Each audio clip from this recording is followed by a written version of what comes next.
Everybody.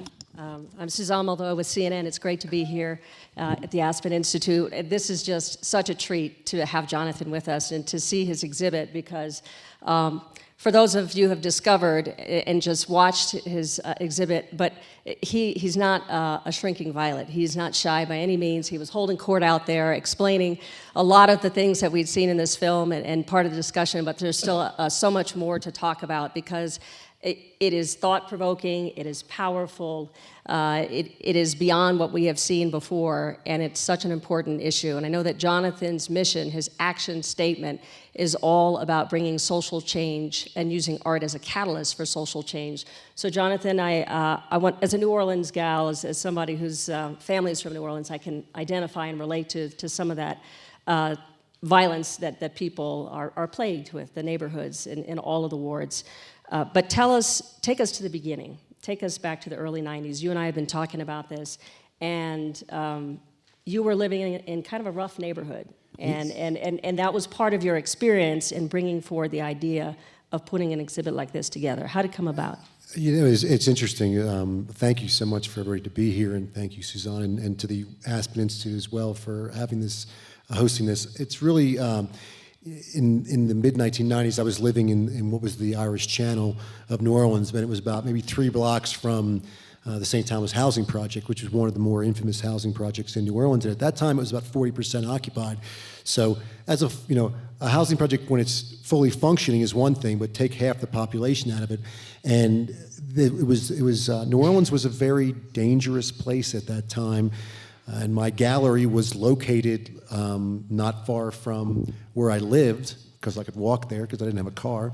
And it was a dangerous place. And I mean, our gallery had been burglarized, and I was telling some people earlier that we used to do these theater projects, and they'd be in the backyard, and all of a sudden somebody'd be giving a monologue, and you'd hear this, "Red-it-it, red-it-it," and it was like AK-47 gunfire, and the person would just stop and go, "Just our neighbors," and they would continue on. This was because it was a cooperative gallery. We went where the rent was cheap, and so the place where this show started out really was a place where guns were very prevalent and across. It was not a great neighborhood in New Orleans. It's since changed, but at the time it was also the hippest neighborhood in North America. So it was kind of a very interesting dichotomy to be, the violence, but then also the hip factor, if you will. But that kind of takes place a lot of places. So the show was conceived of by an artist named Brian Borello, who was pictured in there, to take the conversation out of the realm of, the politicized, polarized realm and into the realm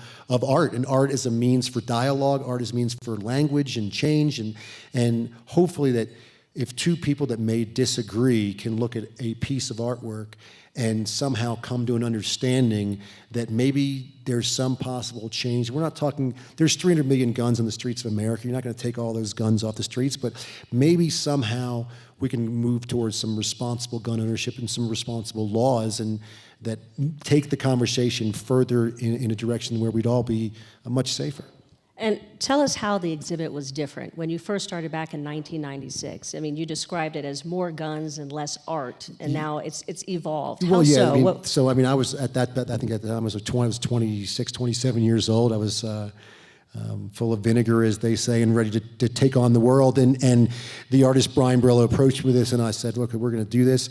And he had curated the exhibition, and I say it was heavy on guns and light on art. It was 61 artists only from New Orleans. It was very local artists.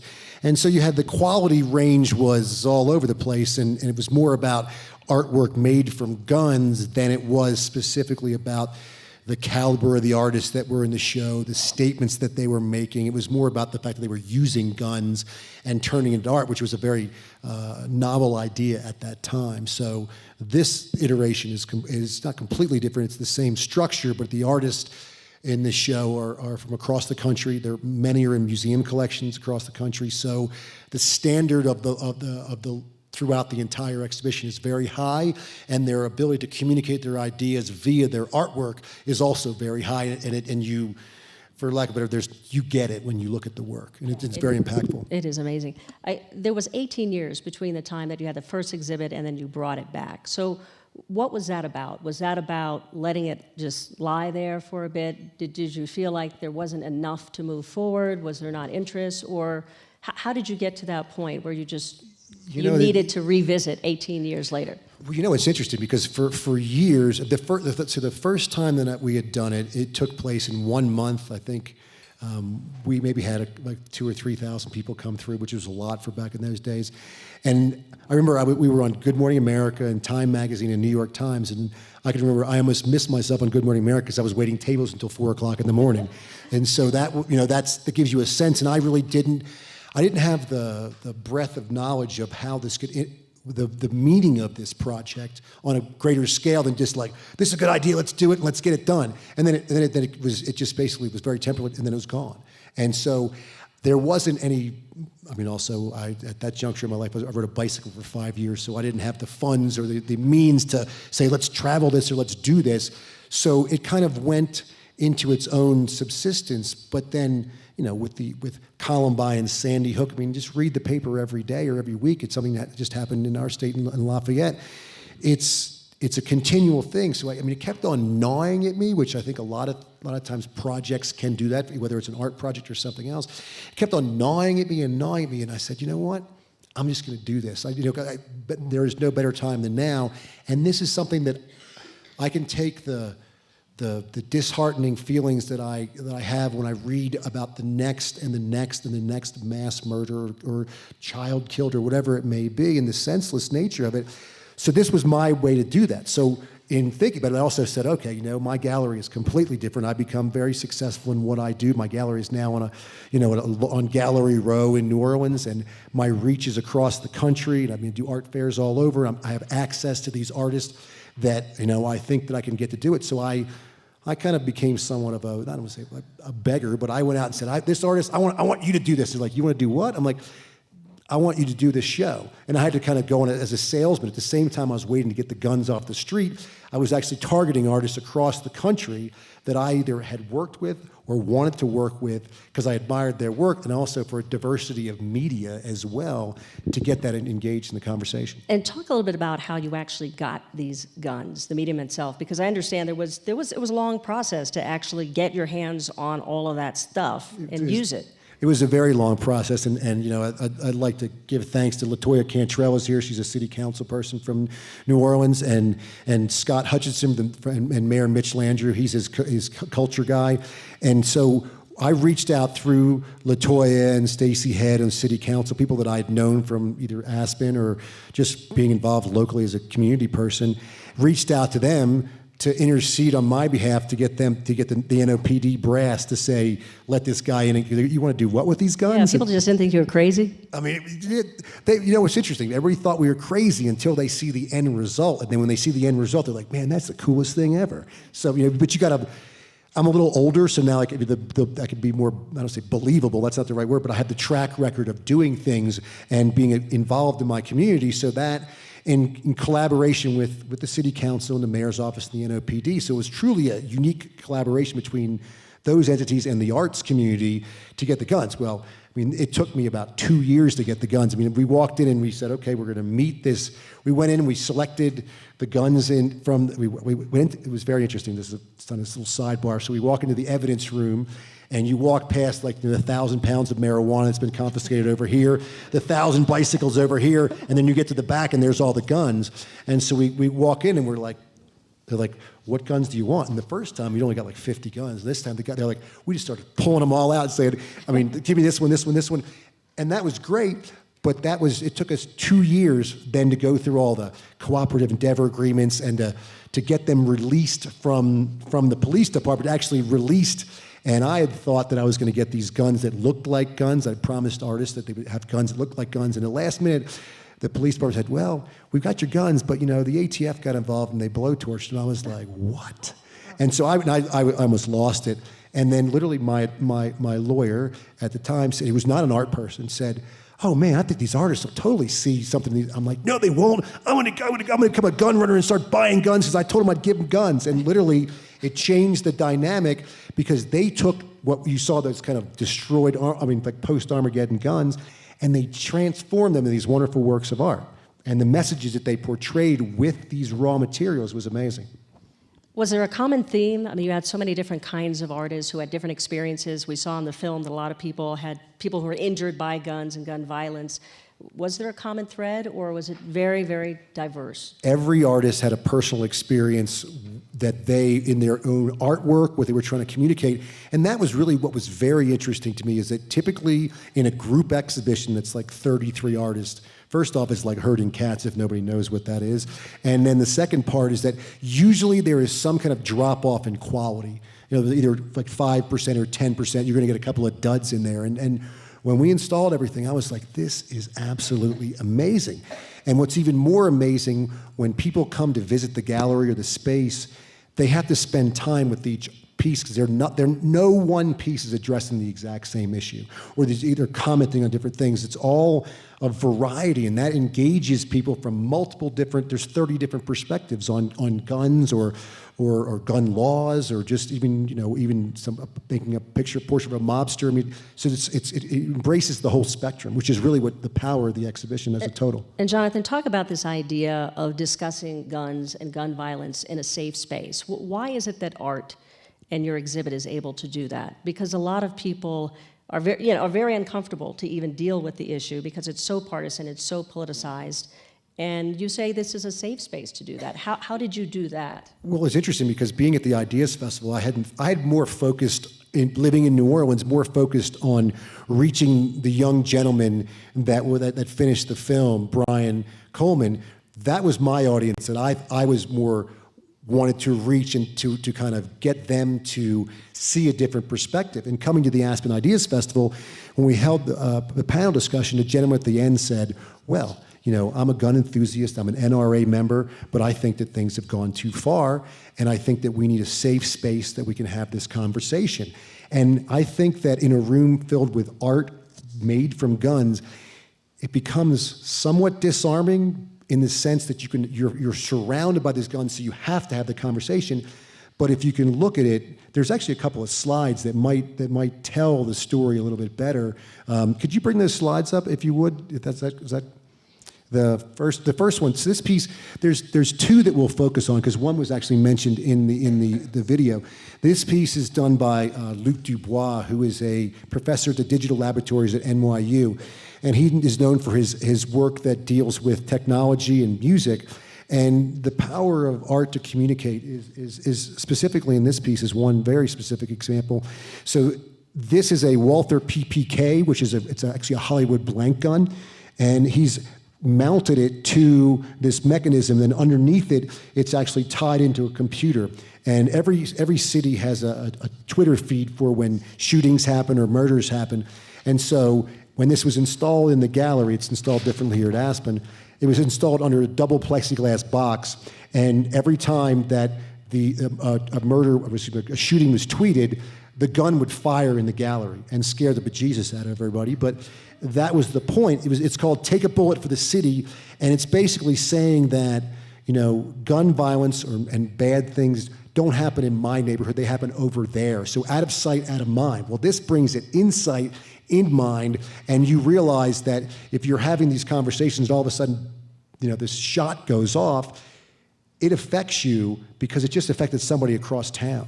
So through that lens of that and the visual impact of just looking at this, and people are, they're looking at the gun, like, why is it structured that way, and why is it tied down?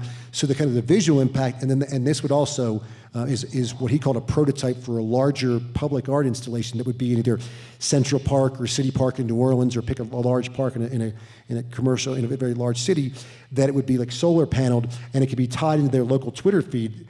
I'm not sure if it would get past like local muster, but basically that would basically give like a town crier. It would announce when something has happened, so people are more aware than they are now. It's not just something on the news, which we all can turn off. It's something that would shock you in person. And Jonathan, let's go to another slide, because I know there's another one that you really like. This is growing up in a gun culture. My son. This is actually a different piece. This is Marcus Kenny. This Marcus is called Kenny. Girl with a Gun. And I think this one really drives home the message, because if you look at this, I think this is a beautiful photograph, and it's actually about 43 inches by 53 inches. And Marcus Kenny is a photographer from Savannah, Georgia, and he is known for capturing his subjects in the essence of what they are doing, maybe his family and friends. Nothing is staged. Well, so I send him the decommissioned gun, which you see the person is handling in there, and he leaves it on his kitchen table. And he comes back, and all of a sudden he looks out in his yard, and his daughter is dancing around with the gun in her hand in this white dress, picks up his camera, takes a shot. And then he thinks to himself, wait a second, I'm going to do a little research. He does, in 2002, the number of homes in America that had children under 10 with unlocked firearms, 1.7 million. The number of states, that require, if you have children in your home, to have your firearms locked up, 1, Massachusetts. And he said to himself, he grew up in Cooter Point, Louisiana, with guns and, deer heads all around. But he said that very easily could have been a loaded firearm that my daughter was dancing around. And quite frankly, there was a young mother that was killed at a Walmart in Montana, where she pulled out I think it was a pink revolver and shot. I mean, there's a consistent, I think one of the things that this communicates is it's a beautiful photograph, but we can all agree, whether you're for guns or against guns, that we all want to protect our children. I think that's at least start there and have that conversation. But he's making that point through the lens of art, which is, if you were drawn into it aesthetically through the beauty of the art, then maybe, just maybe, your mind will have a conversation about the other thing. Whereas if it's a screaming match, your reptilian brain's going to kick in, and it's going to be over before it even started. Give us the next slide, because I know there's another one that's very, very powerful. I mentioned this earlier in the video as well. This is done by Katrina Andrew, who's a young African-American woodcut artist from New Orleans. And I challenged her to work with these guns as well. And it's kind of hard to embrace guns in a woodcut, because it's really cutting into one solid piece of wood to create this. What this is called Disappear. And the interesting story is when she installed it, I asked her, I said, did you sign that upside down? And she said, no, that wasn't why I signed it. She goes, the figure is upside down because we can't seem to make heads or tails of the crime problem in New Orleans and in America, number one. Number two, it's called Disappear because the young African-American figure is disappearing across the landscape as it goes from left to right. And in that, she was commenting on the fact that, in Louisiana, this is a shocking, America has the highest incarceration rate. Louisiana has the highest incarceration rate.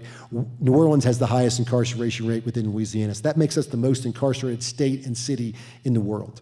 It's something like 33% of our population. It's a staggering number. And so we're losing this entire generation that's disappearing, whether it be to jail or to violence. And in a number of, the number of young African-American males that are being killed in New Orleans and across the country is staggering. So she's commenting on this.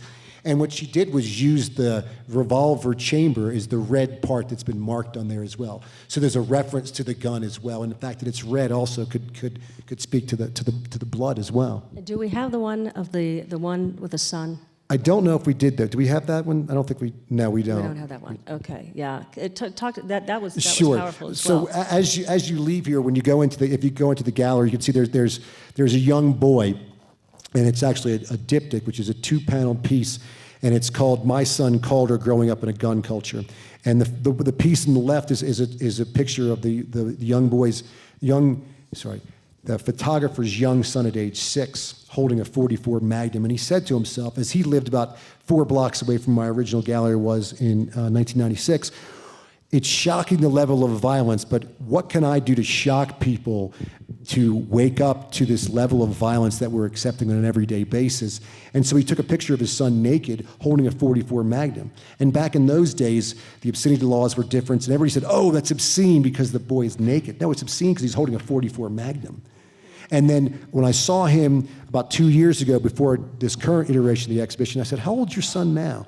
And he said, my son is 23. I said, I have a great idea. I said, why don't you, not me, why don't you do a diptych of it and have a picture of him now? So on the left-hand side is the son, Calder at age 6. The right-hand side is Calder at age 23. The same child, same boy, if you will. And interestingly enough, the one on the left is holding a real gun. The one on the right is holding a BB gun, which is a toy gun. And oddly enough, this piece was actually photographed and printed 2 months before that young child was killed in Cleveland, where he was shot because he pulled out a toy gun. So there's the art kind of mirroring life. I think that's one of the conversations that happens with this exhibition, is that people are aware of a lot of these things, but seeing it viscerally in front of you, visually, changes your mind and maybe hopefully opens your mind to some kind of change that's possible. So you're taking this exhibit, we're here in the pristine environment in the mountains of Aspen, but it goes on to St. Louis, which is close to Ferguson, and then on to Chicago. What do you hope you get from those communities where gun violence is really in the fabric of their life and their society when you take it on the road? The goal with this really, so it's confirmed to go to Washington University in St. Louis from September 18th of this year to November 21st. Chicago's not. I'm working on Chicago. Houston is the other confirmed from January 2017 to May of 2017. So I'm looking for other places to showcase this. The goal is to take this from New Orleans to Aspen and then leverage this being here in Aspen.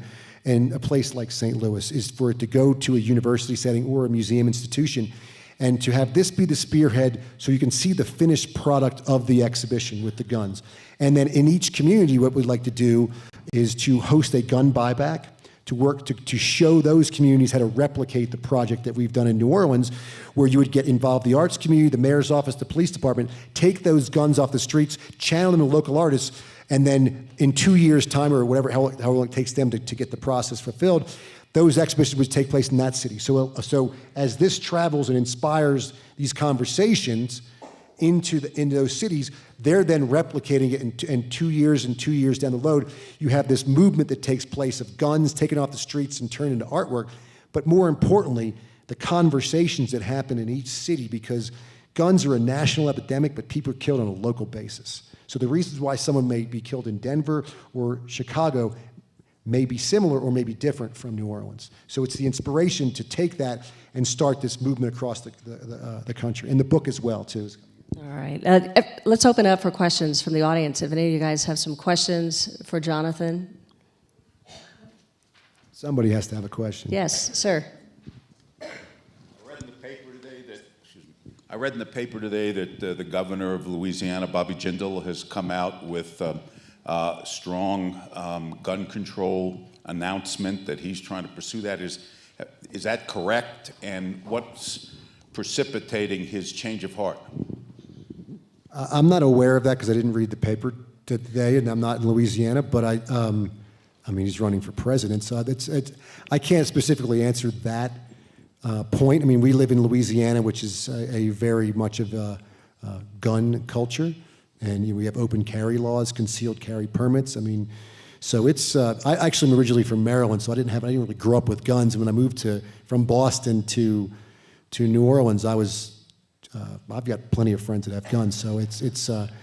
I would hope that he's taking a stand in the right direction and maybe moving the dial even slightly in the right directions. Because once again, responsible gun ownership is what we're talking about. I think is it would be the point of the discussion, not taking away everybody's guns. And people talk about the slippery slope. I mean, that's a long slope from to get to the guns being completely gone. And I don't think that's the issue. But I mean, I would think politics would be intervening in there because he's running for president. It's the political season. We're following all the details. Yes, ma'am?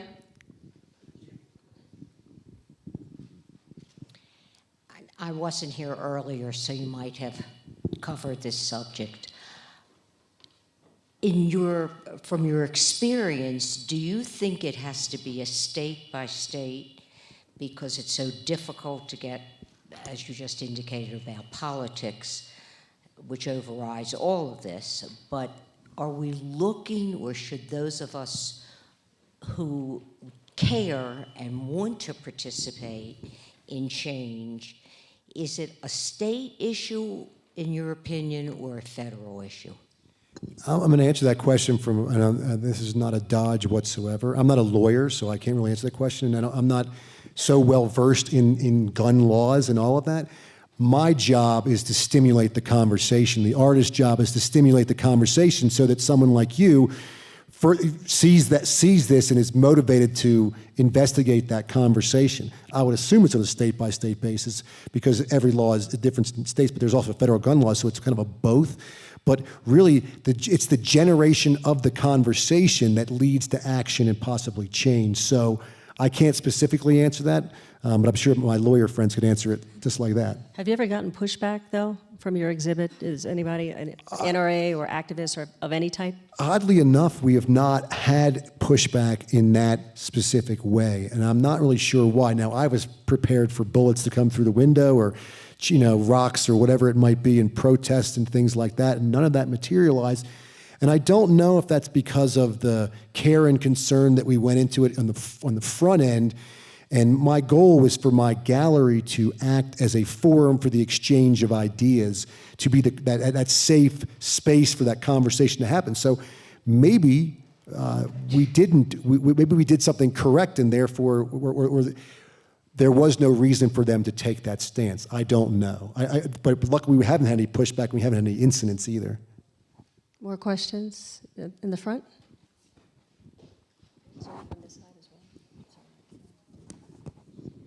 I was really interested with the gang members that were in New Orleans that were being interviewed in the video. Is there a point where the guns are getting kind of coolified by having them become art? Is that a concern at all? First off, I'm not sure if they were gang members, so I don't want to prescribe to that. They were young men that were working, as they described it, having a gun in their culture, in their world, was like either you got one or you don't have one. If you don't have one, you can't defend yourself. So, different thing. And I don't think it was coolified. I think that was literally because the young gentleman that spoke was really trying to turn around his life, and he had just gotten out of jail 3 weeks before that, which was what part of the clip that wasn't included. And so I think that I don't think it was coolified, because what was interesting, when we took these guns from the weapons control officer, he said, man, these kids in the hood, because they know all these guns, because the 9-year-old could take that gun apart and put it back together. It's a part of their culture. He goes, don't kid yourself that they don't know how to use these guns. They probably know more about these guns than you do. So I don't think it's necessarily being coolified in that sense. Now, I mean, there is some of that, but hey, if they're gonna make something out of a gun versus use it, I'll take the coolified part of it. On this side, is there anybody from this side? There's somebody in the back with their hand, the gentleman. I'm curious what sort of reception you've gotten from contemporaries in the art world to put this exhibit on. It doesn't sound like people are banging down your door. You know what? That's actually a very good question, and that's something surprising to me, because there's no big name artists in the show. There's about like 2 or 3 big name artists in the show, like Mel Chin and Deborah Luster.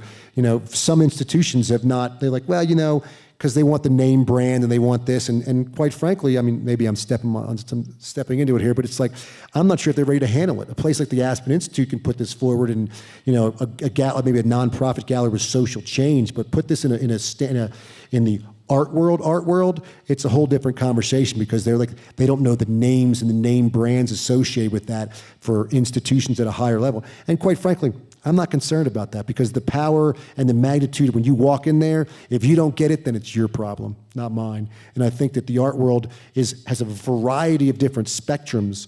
There's a large spectrum. So I think that it would be useful to be in institutions, but I'm taking the path of least resistance. If people want to play ball and they want this to come to their community, then I'm going to engage in that conversation, because I know from a fact that the people in that community will come and see it. We had 10,000 people come to my gallery in 3 months, which is unheard of we had 6,000 people on opening night. I mean, it's crazy, because people want to be a part of this conversation. I mean, it's guns. It's not like it's something that, it's out there and it's in our press and our paper every day. I would hope that the art world would embrace it more, and quite frankly, I've actually thought about bringing this to Art Balls in Miami Beach, where we do an art fair. To have the art fair put an extension to it and have this show do that, so the art world could come and see it and be blown away by it. But that's not my fight to fight. I'm gonna join forces with those that want to collaborate and those that want to engage in this and bring it to their community, because it's not about the art collectors in the art world. It's about the people that are being affected by gun violence on an everyday basis. We have time for one more question. Is there somebody? Oh, okay. I don't want to create a battle here. Go ahead. First of all, well, I'm very impressed of your work. And I had a big question is, have you think in measuring the impact that you're having and that you're going to have in order to replicate it to other states? You know, it's hard to measure the impact because we're stimulating conversations around this, and we can sheer numbers, 10,000 people, the amount of press that's gotten. And also, to be honest with you, as a solo practitioner in my gallery, I've got like two full-time staff people, and have other things going on as well. That, you know, measuring the metrics is not something that I'm just trying to get. I was trying to get across the finish line, now across the next starting line. So I'd love to measure the metrics, but it's kind of hard to do. But the response that's come from it being here at Aspen to those that are influential in other communities, I think, is just with the rollout starting to happen over the next 3 years. So I'd love to be able to do it if I had the time and resources. We're actually starting a foundation, but you know, that'll take a little bit of time. So maybe that person that takes on the foundation would measure some of the metrics involved in it, and hopefully through. And once again, we're also publishing a book on the project that is really important, and so it's be images from the exhibition with artist statements, and then a moderate, sensible conversation with thought leaders from across the country. Walter Isaacson is writing the introduction. Dan Cameron, who's a well-known curator, has written about the art. Gabby Giffords and Mark Kelly are writing an essay. The parents of Jordan Davis, the youth that was killed in Jacksonville, and then Dan Gross from the Brady Campaign, Maria Cuomo. We're adding a number of folks to measure that. So maybe in the book penetration, maybe there'll be some metrics as well. So, but you know, that's all the metrics and stuff. I'm more concerned about the individual conversations as well. All right, we're just starting the conversation. We got to wrap the conversation, unfortunately, up here. But Jonathan is not shy, so I'm sure he'll take many of your questions as well. We have a brief intermission, and then we're going to go ahead and watch Stephen DeBerry's film. But Jonathan, thank you so much. The exhibit is amazing, very provocative. It'll be here for a little bit. We'll see it, and then it'll travel as well. So, thank Jonathan, you so congratulations. Much. Awesome. The film will begin in 10 minutes. Please go stretch your